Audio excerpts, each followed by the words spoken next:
1967년 경기도 의정부에서 미군과 한국 여성 사이에 예쁜 여자아이가 태어납니다.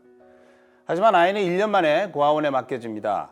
55년이 지난 지금 그는 어디에서 어떤 모습으로 살고 있을까요? 여러분 안녕하십니까? 한국보건복지부 산하 아동권리보장원과 미주중앙일보가 함께 만드는 룩킹포맘 투게더입니다. 진행의 최인성입니다. 아이의 출생을 모르고 한국을 떠난 아버지, 혼자 남아 아이를 키울 수 없어 고아원에 맡긴 어머니, 부모를 그리면서 혼돈의 시기를 거쳐 이제는 작가가 된 입양인이 있습니다. 오늘 룩킹포맘 투게더는 앨리스 스티븐스, 김숙 씨를 스튜디오로 초대했습니다. Well, thanks for coming, Alice. Thank you for having me, Brian, and Korea Daily. I'm really happy to be here.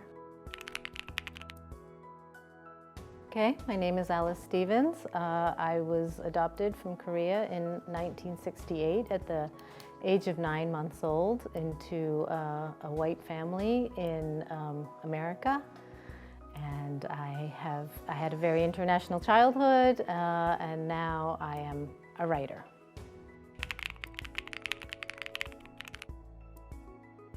So what I know is from my forms, my adoption forms, and I was born in 1967 to a Korean woman and American serviceman. My mother apparently gave me up shortly after I was born. I lived with a foster mother. My understanding is she gave me up because in that time there was no room for mixed-race babies, but I believe that my mother came to visit me at the foster mother because I have photos of me when I was not just a little baby, but getting older, that she had sent to my birth father. I was given up to Korean Social Services, Inc., and adopted through Welcome House to a family with 3 biological children of their own, very loving family.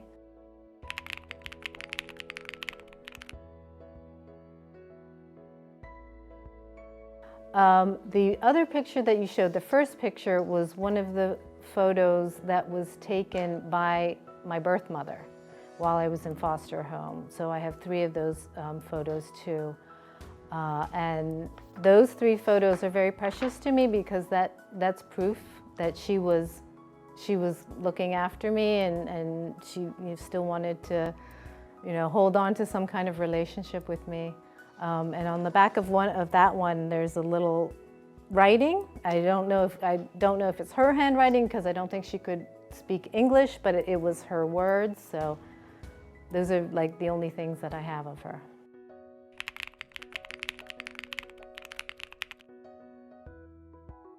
It's great questions, Brian, and I really can't tell you the truth for my name, which Kim Suk. So I went back to Korea with this wonderful program called Me in Korea, which takes Korean adoptees back.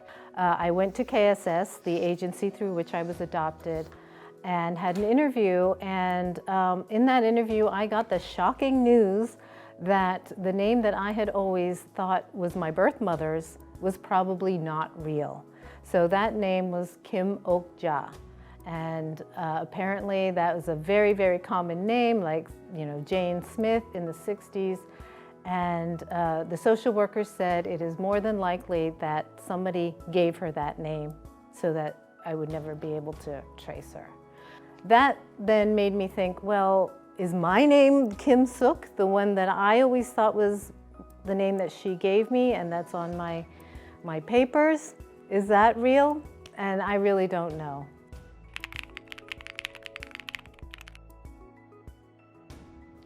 They didn't tell me. They said they didn't know. She didn't say, yes, we gave you this name, or yes, your mother gave you this name. She said she didn't know. So I really don't know. I have no idea.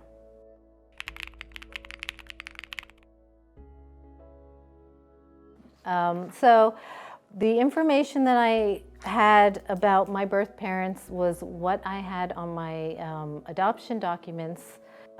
It said that They were in a 13-month relationship. My father was in the U.S. Army. He was SP4 rank. My birth mother was 35 years old, which is pretty old. And it said that it had her history, which was she was married before to a Korean man, and it was an unhappy marriage, and he was abusive to her. She left him. She came, around to the camps, the U.S. Army camps, and that's how she made her living. And that was about it. There was some description of my father. They said my father was white, was Caucasian, which wasn't true. So my birth father's name is Roman Islas. So he's a Mexican-American. He came from Southern California. He was in the Army, did a tour in Korea, did a tour in Germany, came back here, settled down, had a family. And I have been reunited with relatives on that side, and they all say he's a very good man, he was a very loving man. They all had wonderful things to say about him.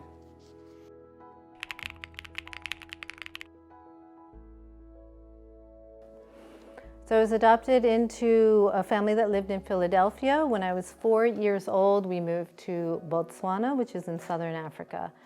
So for 6 years, I lived there. It was a lovely childhood. At that time, there was no TV, there was no cars, etc. I have 2 older brothers and a sister. Just a lovely family. I couldn't have asked for a better family. I've heard a lot from other adoptees, and I really know how fortunate I am to have a family like that. And they gave me, all the opportunities that I could ask for.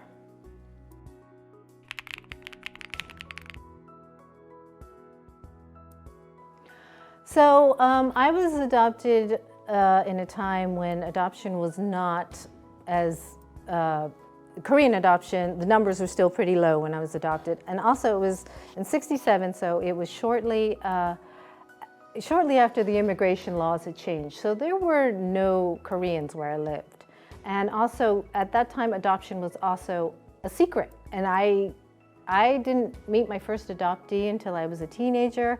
And I did not meet my first Korean adoptee until I was in my mid-20s. I was in Oregon, on the West Coast. So I was very isolated. And I was isolated from the Korean adoptee community, and also because of my age, I wasn't as aware of all of the social media and the internet stuff and how people were connecting over that medium. So I was just really, really isolated, but I was always thinking about my adoption.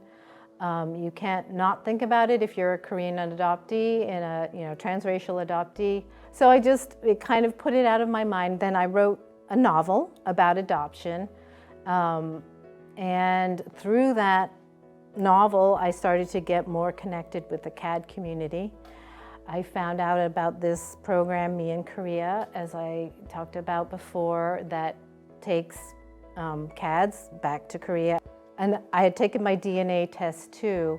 So that was all just kind of the way that it converged, and I wasn't that aware. A lot of adoptees my age were in touch with the social media a lot before I was. So I went on this trip, and during the trip I was taken to KSS, and then I was taken to Uijeongbu, where I was born, and we walked around the streets. We went to an old neighborhood where women who used to work around the camp still lived. And we had the photo of my mother and my father. We asked women who used to work around the camps, we showed them the photo. Nothing came of it, but also a town hall worker volunteered to help us as well. And she helped us find the address where my mother lived and where likely I was born. So that's the photo I have in front of that address.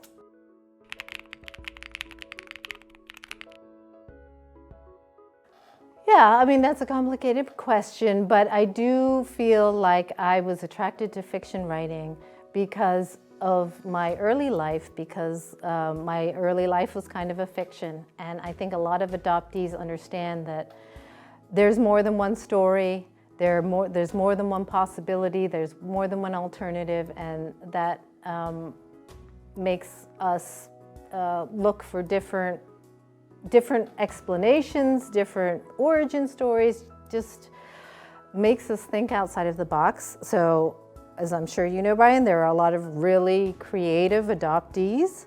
And I think that's just because our circumstances make us, question everything. Whereas people who aren't adopted tend to be a lot more complacent. So questioning things, I think, also makes us more creative and makes us have things to say. So I've always loved reading. I've always wanted to be a writer. But it wasn't until I was a very mature adult that I started to address adoption in my writing.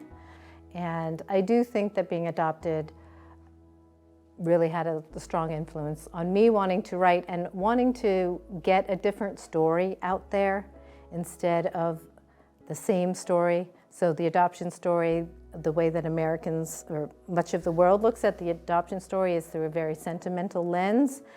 And I want to make that so that people understand it's a much more nuanced story. But I have given a DNA sample to the Korean consulate here in Washington, D.C. They have a program through NCRC where if they accept your application, which they don't always accept applications from adoptees, if they accept your application, then they will invite you to come to the nearest Korean consulate and give them your DNA. They will put it in the national database, or at least that's what I understand, in the NCRC database. And it is there in case other relatives are looking for me.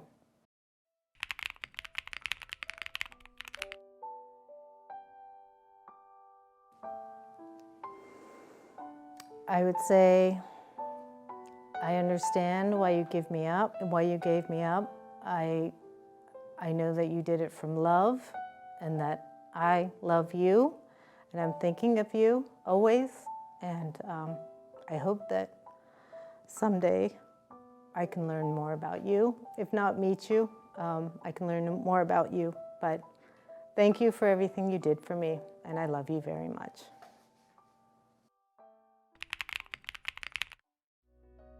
Well, I just want to say thank you very much for this opportunity. I hope that you get more adoptees here. Thank you for publicizing our stories. It's very important, and I really appreciate that you and Korea Daily recognize that. Well, I'm working on another adoption novel, another novel that I want to publish. I want to take my children to Korea. I'm so glad to have found my Mexican family, my American family, and hope to build up relations with them.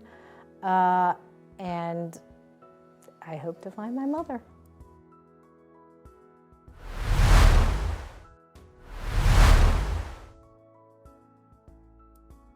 오늘 룩킹포맘 투게더는 67년 의정부에서 태어나 미국으로 입양된 앨리스 스티븐스 김숙 씨와 이야기 나눴습니다. 앨리스 스티븐스 김숙 씨입니다. 혹시 여러분 영상 속의 김숙 씨, 앨리스 스티븐스 씨를 알고 계십니까? 혹시 김숙 씨의 올해 91살이 되신 어머니를 아시거나 보신 적이 있다면 저희에게 곧바로 연락을 주시기 바랍니다. 여러분들이 해주실 일이 또 있습니다. 이 영상을 더 많은 분들이 볼 수 있도록 도와주십시오. 앨리스 스티븐스 김숙 씨의 이야기는 여기까지입니다. 여러분들 시간 내주셔서 감사합니다. 저는 미주 중앙일보의 최인성이었습니다. 감사합니다.